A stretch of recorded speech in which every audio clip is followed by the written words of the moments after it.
Welcome y bienvenidos to this very special episode of the Cultural Capacity Podcast. Now, whoa, before you click off, you will know that you will see some of our content shifting in 2024. So we're going to get into it today. And we're going to tie today's episode back to perception. And me and my beautiful sister, Kara Gonzalez Howard, here, who I'm with. She often hosts our once a month episodes on workplace wellness here on the Cultural Capacity Podcast. But we also so strongly believe in our vision and mission at Educator Aid that we said, you know what? Mr. Katt Williams. Crossover time. Yes, it's crossover time. Mr. Katt Williams himself has popped off the Year of Truth 2024. And we would be remiss if we did not reveal all the truth about all the parts of who we are as the Gonzalez sisters. As many of you know, we both love to have fun. And many of the tone of our episodes here is more academic. It's more about professional learning, which we are very passionate and devoted to. However, part of those workshops we do with teams, whether it's schools or businesses or nonprofits, there's huge elements of music and laughing and fun and joy, because we believe that is ultimately what brings people together, just like grief and just like the tough things we go through. So we wanted to do a special episode because we're seeing an interesting trend that, again, we're giving props to the Katt Williams, and however you feel is how you feel. Just like any topics we talk about here, you're gonna have opinions. That's the point. We give you some strategies and tools, hopefully, to step back and reflect and say, I don't know if I agree with that. I don't know what I think about that. The reality is you feel how you feel, and that's okay. But we all need to examine our feelings once in a while. Yes. And why so the way so we here feel. we are living in our truth. Me and my sister, we've long time been some podcasters together. Many of you may have listened to an original podcast we had years ago called the Sunflower Society, still live if you want to go revisit that and hear how different, what a different place we were at 5 years ago in our journeys in life. All the way until now. We're really grateful you're here. So thank you for following and subscribing. We get to, interact with people from all over the world because of this platform and because of you all. So thank you. Let's dive into it. We can't hold back our truth anymore. Yes, that's a giant cheeseburger in the middle of space, an AI generated art piece done by yours truly. Another piece of truth. I'm an AI art nerd. I love to give it prompts, things like poodles wearing gold chains and silk robes DJing at a party. Try it in your favorite AI platform. Okay, sister, let's hop into it. We're talking about perception. We're talking about truth. And on the Cultural Capacity Podcast, we like to get compassionately curious. So we're going to get really curious about this interview with Katt Williams on Shannon Sharp's show, Club Shay Shay. Thank you guys for putting this out. Really enjoyed it. I've been a longtime fan of Katt. But for those of you who might not know him, maybe this will introduce you to our perspectives. Again, we're just kind of analyzing what we got to witness on this powerful interview. But the most interesting thing is that this was an unabashed truth telling, and it's now up to 44 million views in 8 days. So where to begin? Let that settle in. Let that settle in for a second. Mm-hmm. If you're not a big YouTube person, that's a lot. And I would say like I occasionally see a video that's in the double digits of views that's been on the internet for the last 10 or 15 years, but I have never heard of something blowing up like this. I don't know. Maybe I just haven't heard of it. Well, the only argument there, and please, y'all, when you see this, please comment. We're not YouTube experts. So I would venture to say maybe some artists like Cardi B or Bad Bunny, when they've released for music, for sure. Music, yeah. But yeah, for interviews that podcast interviews. No, go, and I think go look previously at the number of views his other interviews, Shannon's other interviews have gotten. So we're based in the United States. So for all of you around the world, we've been streamed in 35 plus countries at this point. Welcome to this episode. And we are speaking from a United States perspective. Clearly, many people around the world know the United States for Hollywood and for comedy. out of, actually, we're celebrating our mother's 2-year anniversary. May she rest in power, Mom. This one's for you, Renee, being our authentic selves. But part of that and part of our own healing was starting a new channel here, which we'll link on this episode, do a little cross posting here, called Sketch Therapy Network. My sister's the executive producer of that project. What else would you say about that channel we've been developing now for about 1.5 years? And Well, that's why we're wearing wigs, by the way. These episodes will be called Wikipedia because we are very smart, but we love a good wig. we started, we went to a Halloween store when would have been 2 years ago last September. And our grandfather was basically terminally ill at the time. And we knew he was going to pass soon. And I think that, I don't remember if the wigs came first or the comedy came first, to be quite honest with you. We love playing dress up as kids. Can you remember now? I feel like we went to the first time. So my sister and I have a unique upbringing. Many of you know from listening to me, we are Amorican. As that's a funny, right? This just start to show you the comedy path. We had to make fun from a very young age because, right, you're growing up around Amish people, you're hearing grandparents speak Dutch, you're growing up around Puerto Ricans. Like, we had a very interesting upbringing, sometimes not always aware of it.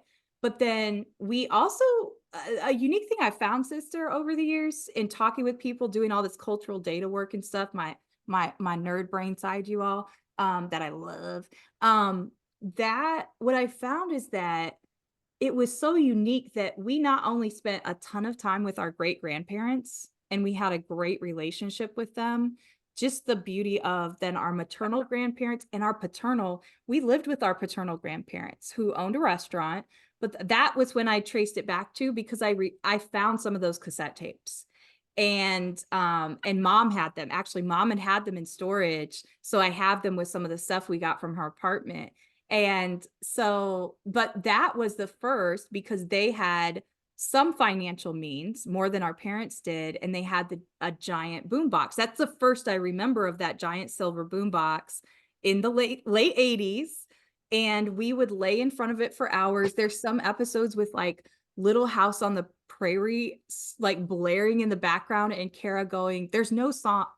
So just so you know, there's no words to the Little House song. No, it's just the Kara was going. So fast forward to our, mid adulthood at this point. We are geriatric millennials. Yay. Elder millennials, I guess, is the. That means that we grew up with the percolator.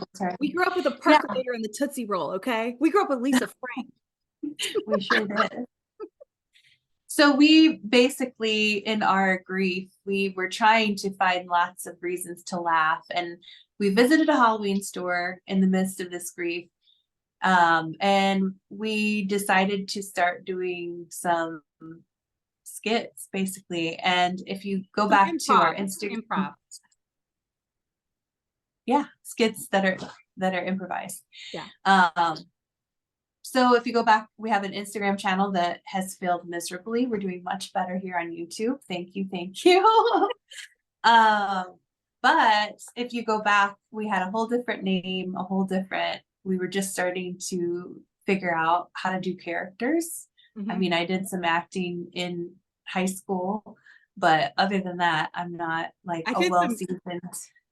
I did some really bad acting in high school.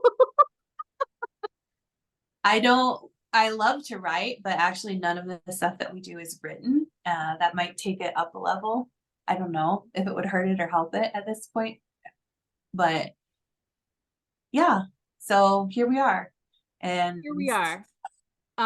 So let's get to this though. Let's get to the unpacking, because I do know some of you are here because you do like how we analyze the psyche, communication. Wait. Did we even say the name of our channel?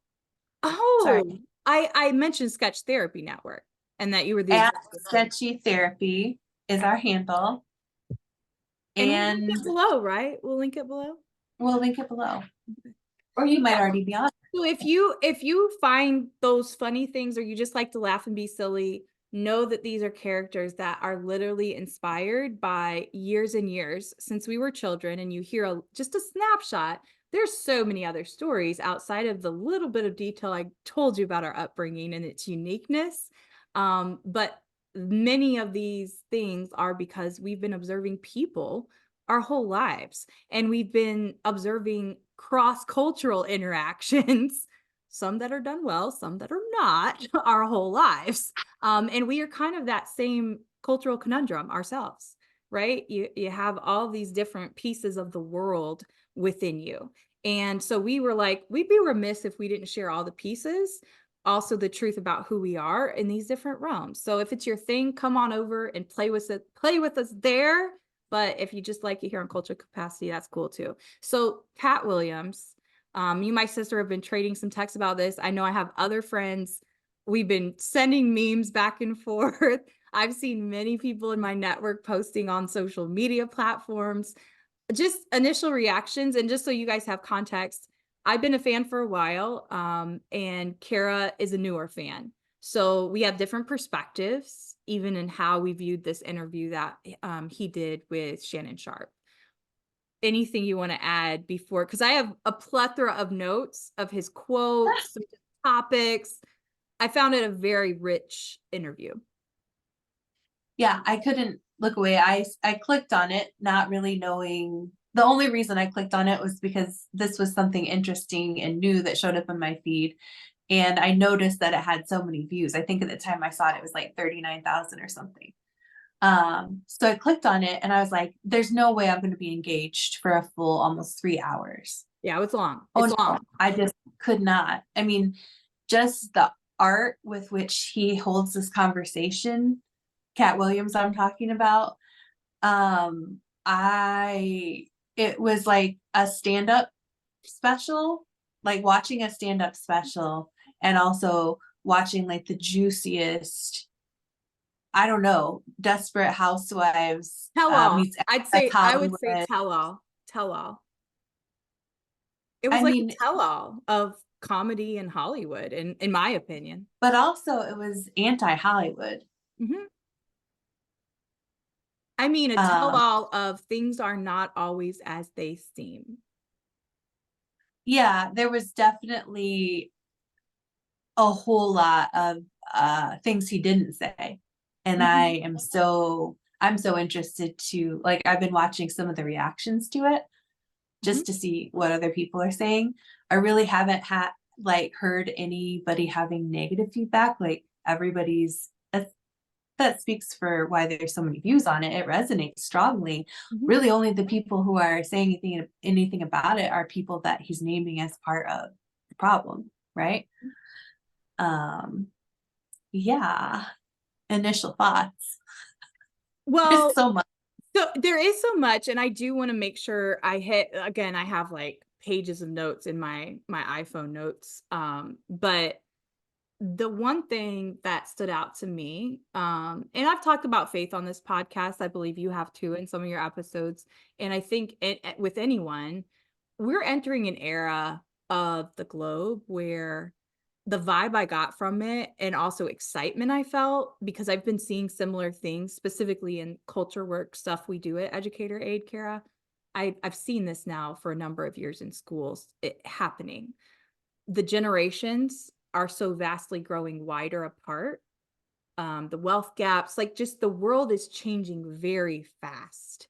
And because of that, many of the humans, many of us, we're not adapting well to it. And the essence I took away from it was like, yeah, the jig is up. The jig is up for those who have preyed on others, for those who have, he talked about the comments about sometimes we think people in power are just so intelligent or they know all this. And a lot of times it's literally just because there's been a I'm handshake, here to tell some type you of that favor. 100% isn't true. No. I'm sure So we all know that. the big idea I did want to be sure to, Failing forward. yeah. The big idea I wanted to be sure to kick off with, that I wrote this note after watching the whole thing, digesting it, is the idea that the same thing, and if I look down, I'm looking at my notes, that sets you apart. And in a lot of religious traditions, this is called your anointing. Anointing literally means to be set apart for a clear purpose. The idea that the same thing that sets you apart is the same thing that makes people hate you. And part of that, I believe, from studying also some energetics type stuff, I know both of us do, and I know that that's pretty common for some of our listeners here, is we often attract more of who we are. The people who get mad about that are often those who have a very different frequency or how they operate, right? So if you're a person who operates in integrity, that's going to like he made a comment, and I as we all do, and I think you should listeners, you should spend time doing this again. Anytime you listen to even me and my sister, try to focus on what you can relate to and not focus on, well, Kara said this one thing or Justine said this one thing and that I just so disagree with it, never watching again, unsubscribe. That's kind of the era we've been living in, where people haven't been focused on perception and how they're perceiving themselves in the world. Like 95% of it has been focused on expression. And I'm going to express to you my agenda and how I feel. And I'm guilty of that too. And I don't think that's wrong. I think that people are realizing, oh my goodness, I'm not able to put myself in someone else's shoes. I'm not able to even perceive. And we're seeing it happen. I've seen it traveling, just people being oblivious, and it's becoming more glaring because I think then you have many camps of people who are putting in self-work like ourselves, and we're saying, no, we're seeing where our blind spots are. We want to continue to evolve as humans. We want to continue to try to understand others through the lens of compassion. One of the things that stood out to me though was how much, again, because you could look at this interview, especially if you've never even heard of Katt Williams and you hear us saying this, and are we going to link it? We're going to link it, right? The interview Oh itself. yeah. Yeah, we'll link it here and tag the podcast. But there were this many things that I already found when I go, there's a reason this is speaking to me so much in particular. And of course I said, oh, let me look up his birthday. Of course, we share almost the same birthday. So He's a there just a, Virgo? yeah, he's a Virgo. He's a Virgo. So I couldn't tell. right. Ooh. So the things already, and I want to hear from you if these also resonated with you, sister, because this might also lay out how two people, essentially my sister and I, cut from the same cloth, cut from the same DNA, have completely different lived experiences and realities and different perceptions of the world. So let's do this little exercise here, because these were the things I listed just off the top of my head following the interview of like, wow, I actually have so much in common with Katt Williams. So Virgos already, but religious upbringing. He was always finding himself younger in a field of older people. That's a lot of my story, becoming a licensed principal at the age of 26, 27. Reading books was our escape and our key to the world as kids. Me and my sister. Yeah, I completely resonated with that, and love of just taking in new information all the time, and he's still doing it. Yes. I share that same passion, and then that whole idea of him wanting to experience, right? So he joins Farrakhan, right? The Nation of Islam. Like he wants to experience and live it, not just read about it. I also share that the book opens up the world. Let me experience it as well. I will say this from a personality standpoint, I believe that is somewhat wired in us. So don't always expect people like my sister, whether it's because the fact she's raising 3 kids, and I don't have children yet, like there's people with different circumstances. So she's not going to be up traveling like I do. Right. But then even beyond that, there are certain personalities that isn't how they prefer to learn. And you don't need to judge them for that. So I just wanted to insert that as a little nugget to I thought it was fascinating what he was talking about, like, what's your favorite city that you've ever been in? And he's like, I don't have a favorite one. They're all the same. People are the same everywhere you go. And that resonated a lot with me too. And he's like, it's basically what you're saying. Like you're attracting in whatever energy that you're putting out there. And if you see more good around you, you're going to notice more good everywhere you go. And you're going to notice how our sameness instead of our difference. That's right. Whether I have been in Paris, just like he said, or in Elkhart, Indiana, where we grew up. Right? Like truly, truly. So wanting to experience things, not just read about them. His business structure and how he speaks of elevating and supporting. Kara knows that. That's how we're building our company at Educator Aid, to the point where sometimes she has to rein me in and say, no, you're giving away too much. So like, I resonated with how he wants to elevate people, and him even saying like, I always choose people to go ahead of me that I actually believe are funnier than me. Yeah. What did you think about that as far as even his approach to business? Because he makes a valid point. Nobody's going to complain about working with him because he makes sure that they are valued and doesn't try to put himself up and say, yeah, and I'm going to skim off 90% of your income because I'm me.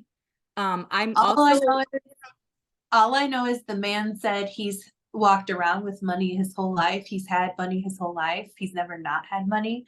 Mhm. If you hear his story about being unhoused and out there at like age basically from what, 13, 10, 13, 13. he moves out and finds his way, you know, across the country, essentially develops a stand-up career Yeah. at age 13, 14 years old. Yeah. Like, it's incredible. And he says he's always walked around with money, and I believe him. Mhm. Like, Yeah. I just think it's incredible. You just have to listen to the interview. Like, I've never heard anything like it. And there's something about, and I think it's like a 1% for me, probably 1% chance that somebody's being 1,000% genuine in what they're vulnerable with and what they're willing to share with others. Now, I think he's always shared vulnerably, and I'm interested, I'm sure you have this written down somewhere, but I'm interested to hear like what your thoughts on, like, why did he choose who he chose to expose all this or start this conversation. Really, it's not even an exposing, I don't think it's not anything anybody didn't know, but why gets he also He decided I'm gonna, in my opinion, he decided he was gonna come address it and chose. Here's what I think. What I suspect is that he coordinated with Shannon. Him and Shannon probably share common values. And Shannon maybe offered him an opportunity of like, hey, do you want to set the record straight? And you notice he mentions multiple times he has people he trusts who are confidants, and people that were like Bernie Mac, people like Terry Crews, people who are moving in similar ways, right? So it's not that he doesn't have his inner circle, but at one point he mentions, he asks someone, do you, and they encouraged him, you should definitely take that opportunity. I think if you know anything about, and I don't know extensiveness of Shannon Sharp's career, but I do know he was an incredible athlete, and bare minimum, you could tell by Shannon's demeanor that he is looking for truth, and he's not looking to be petty. But that was also something that resonated with me was, I think that they decided, good, bad, or other, we're going to do this together and we're going to tell the truth as much as possible. Maybe I not. heard, is it Shannon? Is that Yeah, what you said? Shannon Sharp. Okay. So I heard him on another podcast interview saying like he didn't know what he was getting into. Like, Wow. So he yeah. didn't know where, like, he just said Katt Williams came in and started off. Okay. And like at I that believe point, it. he didn't rein it in because you don't I rein mean, that it in. wasn't scripted. Like, that is one thing too. No. You can tell it was not planned. And most of, just so you all know too, our featured voices episodes, which are monthly here on the podcast on cultural capacity, they receive our questions in advance. Most of my guests never even look at them. Many of them I make sure that I ask multiple times. And there are sometimes different circumstances that people say, I wouldn't be comfortable talking about this, Justine, so stay away from it. Of course, you should honor that.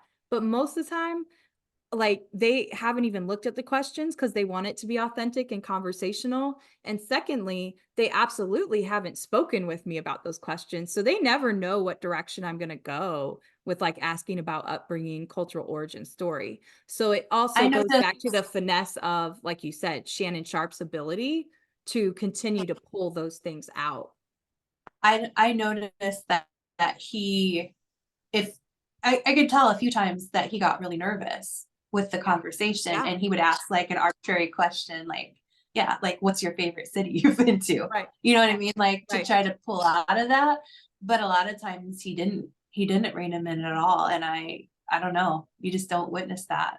So another Like thing that stood out to me, and now this is a very vulnerable share, and it's something that has been a frustration point for both me and Kara over the years in doing a number of things. And this is a direct quote, he said, "I'm always going to be putting out more content better." So there's this thing, especially with self-worth journey, that, oh, you're sideways, Kara. Your whole thing sorry. sideways. You gotta go back. There you go. Perfect. There you go. Um, Kara and I, again, if you look at either the Educator Aid channel or the Sketchy Therapy channel that's linked below, you will notice that for the length of time we've had these channels, you will probably go, whoa, how have they created so many videos? Well, first of all, there's two of us. Secondly, we are pretty daring. And I know for me, one of my life guiding quotes, and it has been for years, is Nelson Mandela: "I never lose, I either win or I learn." So we often have applied that strategy with trying things, including here on Cultural Capacity. Like, you know, the difference. If you go back and listen to the very first episode compared to where we've been now, you see the growth, you understand this. But for us, I do believe at Educator Aid, whether it is our client facing things that people online never even know about or see with like government contracts and stuff, or it's just our online courses, we are committed to putting out more content better and more affordably.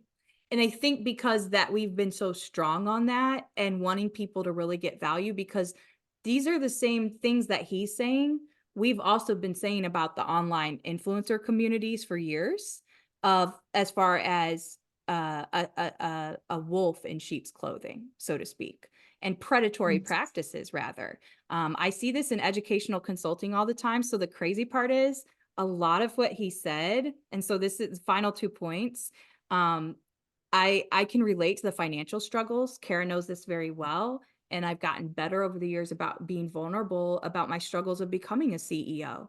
Because even though I like to think that might be like being a principal or superintendent, it's not the same, right? Because it is our own resources as a family. It is our own, it's a different risk still, because at the end of the day, it is all you and there is no safety net. So when he said that about the one opportunity, that I felt that really resonated, because you often can feel that way when you're taking these risks. And there's been many times throughout the course of our business ventures together where we feel like we're risking it all and we're going all in, and thank God every time, even if it looks like a fail or it doesn't do what we intended, we learn from it and we're applying those learnings and growing. The final thing, and this is a juicy thing, so if you're not sitting down, you might want to sit down. And if you follow me on Facebook, you would know that sometimes I do present cryptic posts, and some of these are just general cautionary lessons that have had to do with now being a woman, being part Latina with a Latin last name, and in the space I'm in. I often have Pollyanna vision. If you've never seen Pollyanna, the Disney movie with Haley Mills, she had also been in the original Parent Trap, but Pollyanna, she's very positive. And so when you use that term, if you're not familiar with it, it's like a very rose-colored glasses. No, but this person means well, because I really want to believe people have the best intentions. What I can tell you, and without going into detail, in 7 years of running an educational consulting firm, mainly fixated on serving the K-12 industry And even prior to, whether it's been in training programs, graduate degree programs, or actual job positions as an administrator or teacher, in every single role in K-12 education of serving children, understand me when I say, I never compromise my morals. However, since the age of 22, there has never been a year when, in particular, a man in the same type of realm, whether it was a boss or a person or a colleague, has not tried to proposition me, downplay me to be their little assistant, and even refer to me in those ways, in different professional settings, or blatantly make sexual remarks and or favors, advancements, propositions. And I am speaking about the K-12 education space that serves children. So I'm saying that these are the things that the parallels, when you really listen to the content, forget if you know some of the little things and nuances he speaks about the comedy world. So if you're like, who's Cedric the Entertainer? If you don't even know who some of them are, don't get caught up in that.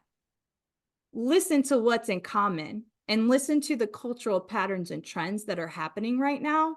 Because guess what? If you've had the struggles like I just mentioned of having to figure out how to fight for yourself and find your voice and be yourself and be okay to do that, now is your time, and the jig is up. So for me, I felt so vindicated by this interview. And then on top of it, be like, of course you're a Virgo. Like, but that I need to say that because schools do also get themselves in trouble where they are sold something, just like the world of influencers.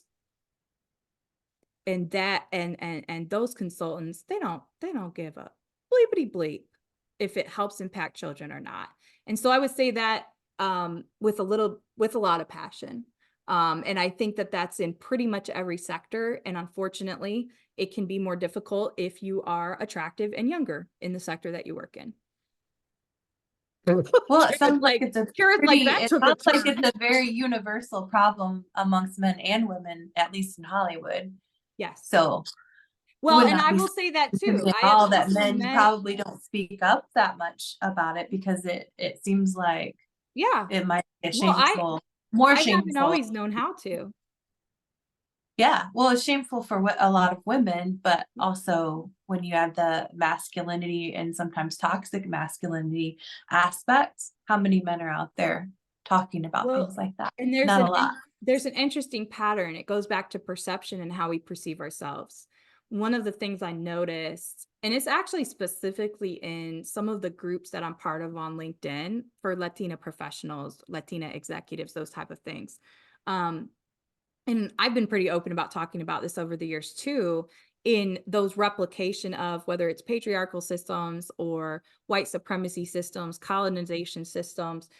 These are all man-made human constructs, human-made constructs. I'm not even just capitalizing on men here at all. Please understand me. I like how he kept reiterating that too. Please understand me clearly.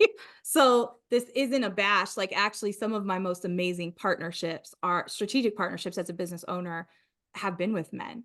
And I'm just getting to a place where I've trusted women more and more, which does have to do with my relationship with my mother over the years and healing some things with that. So all of that to say, when it comes down to it and we're out here doing our things in the workplace, in the workforce, whatever it is, it's very, very important to start to really notice and focus more start to move a little bit more towards focusing on perception instead of just expressing yourself. Because when we do that, we're maybe then not aware of even what what is actually going on when we just walk around oblivious and thinking that everybody thinks like us or experiences life like us, or, oh, well, they should do it this way because of this. This is where culture becomes a big part of who we are. And if we don't understand how we believe and what we value and how we operate, then we just show up however, and we end up stepping on people. And we all have both within us. Let me also be clear. We all have these things about us where you could choose to be opportunistic or you could choose to be strategic. There's a big difference between somebody who says, Kara's smart. I'm gonna capitalize on that, versus Kara's super talented. I'd love to work with her and learn from her. That's the difference between opportunistic versus strategic. Seeing someone as a mark that you can make money off of or whatever. I just think those eras, I think they're going to be continuing to crumble. That's just what I feel. Yeah, Where there's were you too at much information out there now for people to feel safe operating in their skeevy little ways. Is what I mean. Right. So Becoming a parent. one of the quotes I pulled out, um, there's a couple. So he said, all of these big deviants, no matter who you are catching hell in 2024. It's up. All lies will be exposed. It's up for all of them in 2024. If anyone takes it the wrong way, know why they take it the wrong way. The truth is the light. And then he went on to say, and people want to know, why did he get blackballed? And he said, because for 30 years, and I'm still doing it, I did nothing but collect information, knowledge, and your secrets. And when people, that is one thing I started to operate in though, sister. And you know, Kara knows this about me, and we are the executive team at our company. So we have these meetings every week, and she knows intimately some of the different things that I've experienced and encountered. But I will get back to my point about the spaces that I was talking about and giving an example about Latina women and how this kind of impacts each other, because I've seen some concerning things over time and over the past few years and after the Me Too movement in particular, where now it's become a hyper focus on down with men. Yes, there's such a thing as toxic masculinity, just like there's toxic femininity. So when we always are calling out the other, but with no self-reflection and no perception of our part in it, what I have found is the tactics that I've seen specifically, and I'll speak to a minoritized group because we are also white passing. We have a lot of Swiss and German and Dutch and all types of blood that is very white centric, Caucasian. So I'll speak to more minoritized developments because it's very patriarchal and still essentially very colorist as far as who you even see in film and on the news and stuff in Latino countries. You often then see those behaviors replicated by the women. So sometimes unknowingly, we're out here replicating these harmful behaviors. I'm going to give another prime example of, and they do the same things that maybe like you're saying, the favors. I wanted to say clearly, I have also encountered females. Now it's not the sexual stuff, but I have absolutely encountered wolf-like females who are also just trying to step on other females to get ahead under the guise of sisterhood. We both have experienced that, and we've experienced it together in our respective fields. In fact, we even had someone never pay us after they signed a legal agreement, when you know, and we'd already drafted part of their book, and it was a Latina. Wow. Our So how does that happen? We're not poking and being petty, just like Katt said. It's the truth. I've got receipts to prove it if you need them. It's the fact of, you underestimated. So what did I do to flip this pendulum? I started going, it's actually really good to be underestimated. Do you know why? Because people underestimate you. They don't see it coming. And the quote that resonated probably the most was when he said, I'm not a presenter. If someone asks me a question, I'm just going to tell them the truth. Do you know how often this has gotten me in trouble? Because the thing is, if you ask me, this got me in trouble as a teacher. I got in trouble with a parent once who was a school board member in Indianapolis Public Schools. And my students wanted to come in, and one of them had written a Bible verse on my morning board.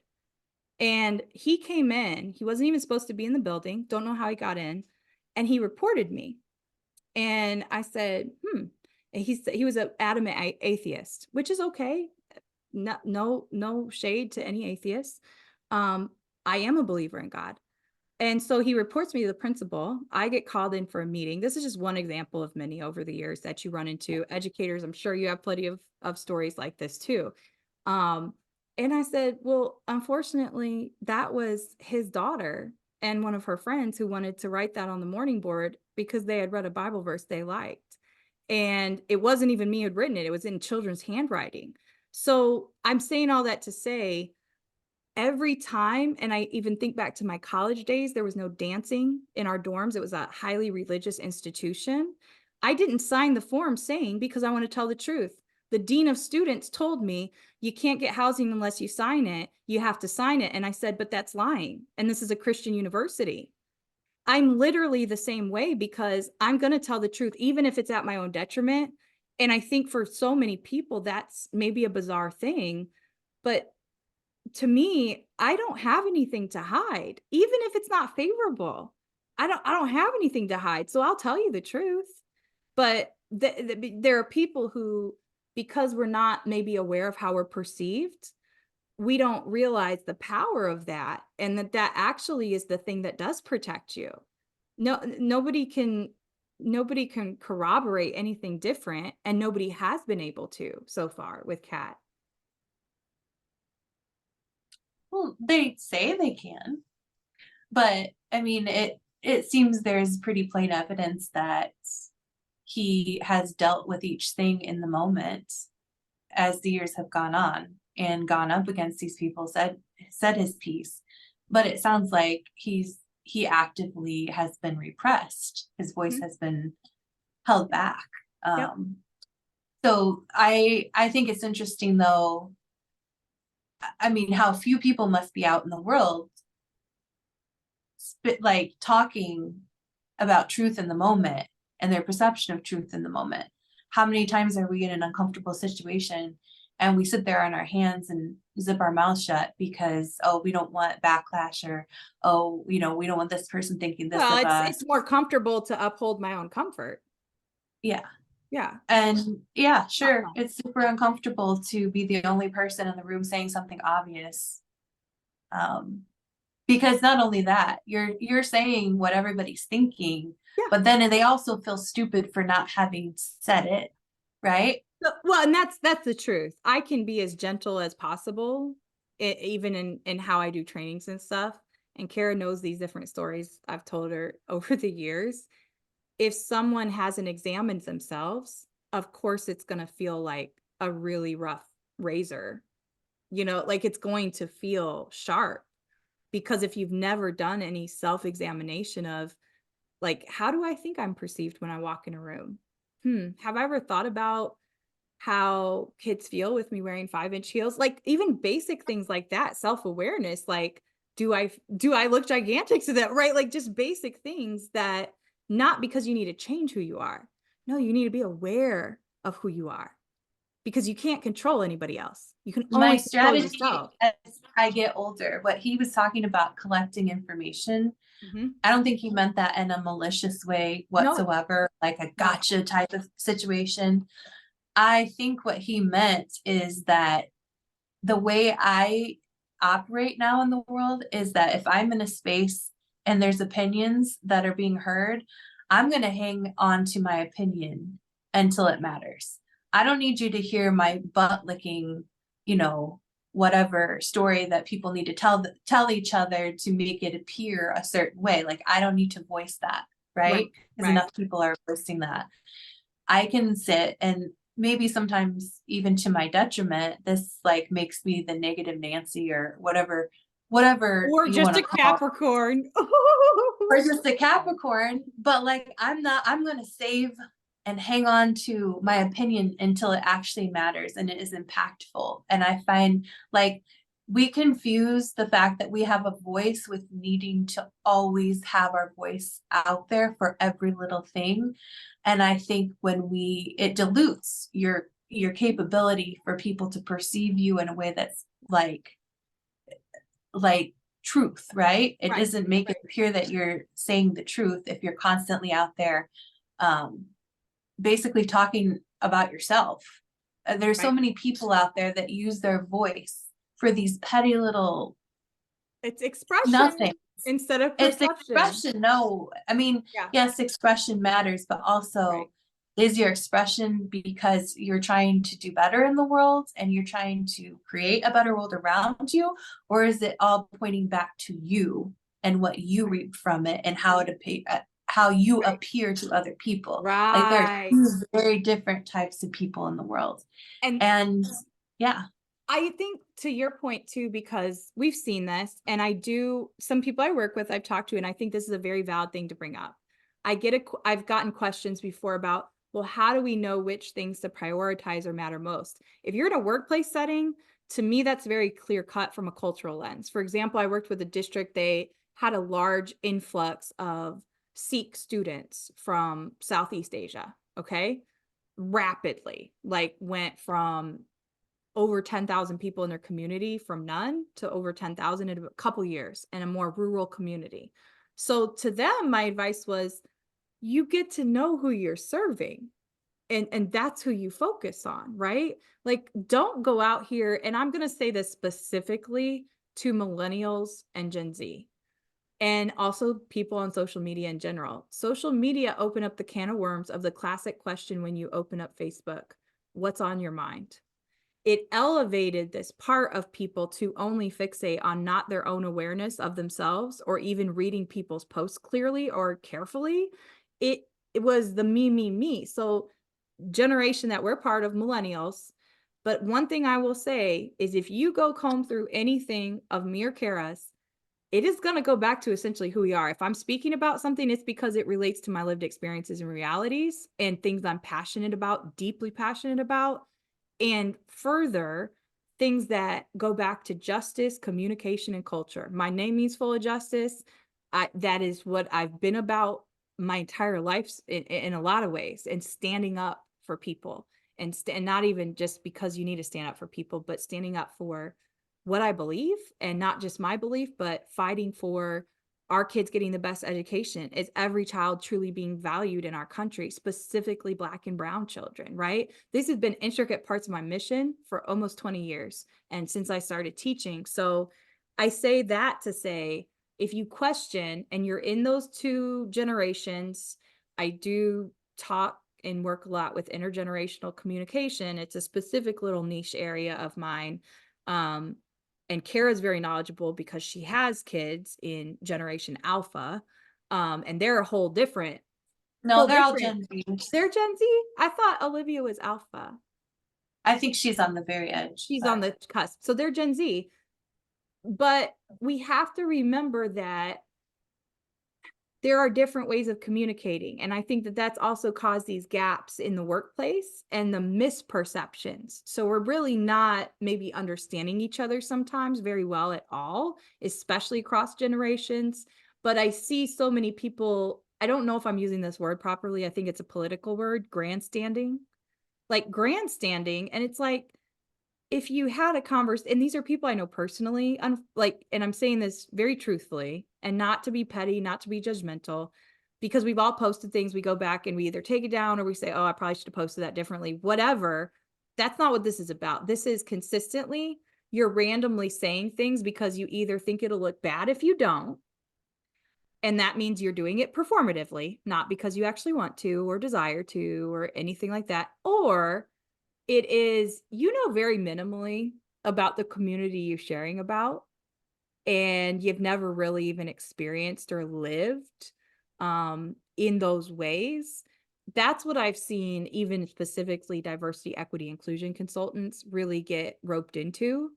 And there is no possible way, especially with the nuances of millennials, Gen Z, and Generation Alpha.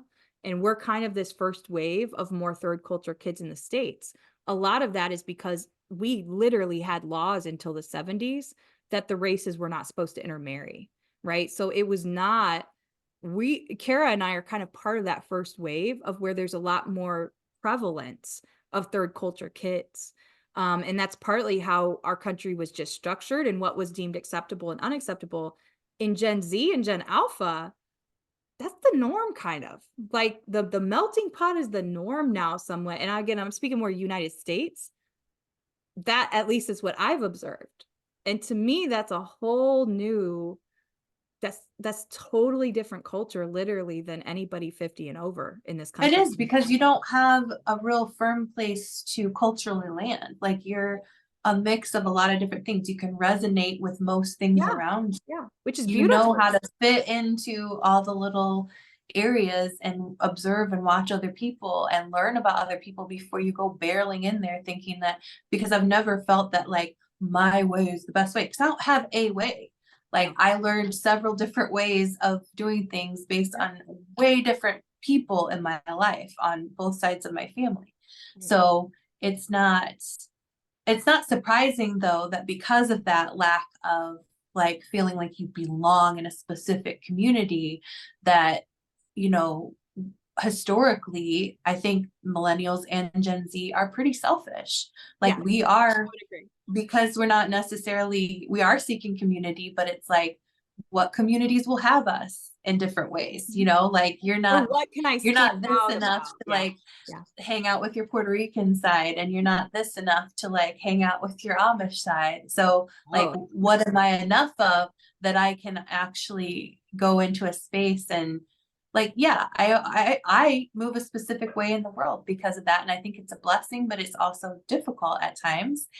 And also, I find that like at times I am looking at how to soothe myself in different situations instead of looking at, okay, I'm gonna walk in a room and what can I like learn from other people? What can I experience? And how can I be kind to other, like, I'm thinking of all these things, but I don't think that there are enough people in the world who move about that way. I just don't. I'm becoming I have increasingly a very quick like convinced strategy. of that.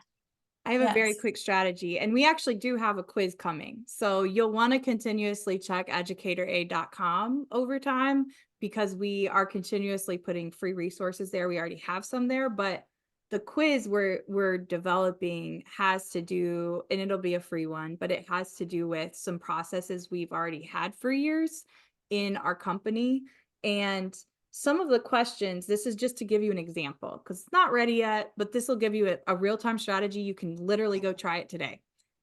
Some of these questions are things like, how often do you think about where you're seated at a restaurant, right? When I go into a store, I experience anxiety because I'm afraid if somebody might be following me. And that could be for any number of reasons, right? There's so many layers that this could be. These quiz questions are about perception. One is about when I text someone, I typically expect a response. If I'm really being honest, I expect a response within 1 hour, 1 day, 1 week. Never, it's just a text. I don't text. Like, it's literally all the options. I know from doing these cultural surveys over the years, you're going to always have all types of answers. And it's never not shocking when organizations see it. I say this about the mini because here's a strategy. Go into a space, whether it is a school, a church, a store, whatever, take a scan and just start by noticing, even if it's something like, I'm going to notice how many men versus women are in the store. And I know that could get hairy again. Like, if you're like, well, I don't know and maybe you can't tell. I don't know.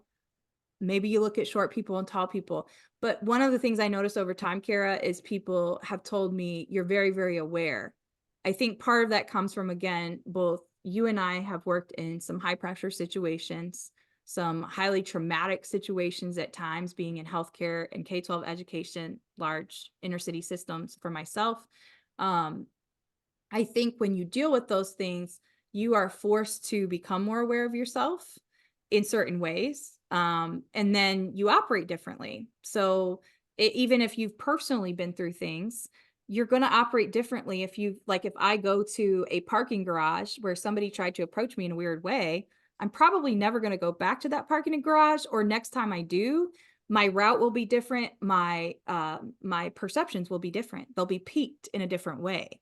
And that is how you learn. So that's why they're called growing pains. It's uncomfortable. So if somebody points out a blind spot or a noticing, I'll give a raw example here, a vulnerable example that we talked about at length. And we've had many conversations over the years about this with content. And especially because cancel culture, and Katt talks about that too, but cancel culture has become very prevalent. And sometimes people are made to feel that they're not okay being the way they are. But if your actions and opinions and thoughts are not harming yourself or others, then what do you have to be worried about? Well, maybe you're unaware that they're harming others and you're unwilling to see it. Here's a real-time example. I said the word hillbilly in one of our podcast episodes here. We had a conversation about it because Carol was right. And she said, are you okay with that being left in there? And we've talked about this in a number of things. We've bantered, we get into arguments, we get upset with each other. That's normal. And I think healthy conflict helps you grow. I think that that's a vital part of strong, trusting relationships. So I'm going to be very clear. Y'all see me and my sister, we get along very well, more times than not. But when we go through growing pains, we know that we're experiencing them. And we also try to give more space and have more grace with each other when we sense that. And I think that that's a skill that really needs to be developed more in the workplace. So we talked about it, right? Even though, right, our paternal grandmother, she was an orphan from Kentucky and Appalachia. Our family from Puerto Rico is Jibaros. Like we are hillbilly, a lot of hillbilly, which is what you see on some of our. So if you go to sketchy therapy and you're like, what's with all the Southern accents and the wild, like it is part of who we are. And also, is that wrong? I don't know. Maybe we are wrong for using that word, but it can be absolutely seen and felt by different groups of people as derogatory. No, when I asked you that, it was because not thinking like, no, I've said the word, you've said the word, we've used the word through our whole lifetime. It's a normal word for us. Yeah. And it's not offensive to us. It might be offensive to people out there, but it also might be offensive if I eat with this hand and I wipe my butt with this. Depending on where you are. I can only do what I can do, but I'm doing the best that I can do is the thing. So like, I think what I would say to try to get us to wrap up, because my battery's about dead, but yeah.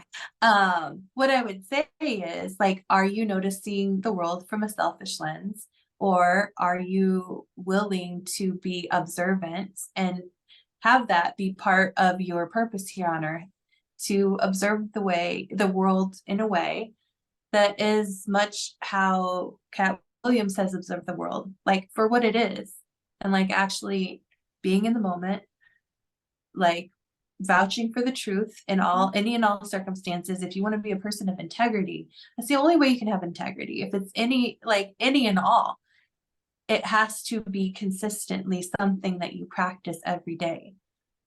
Well, in the room scan strategy, even if you're not narrowing it to something, what I have found, Kara, is that many people, even if it's questions on surveys, they go, I never even thought about that.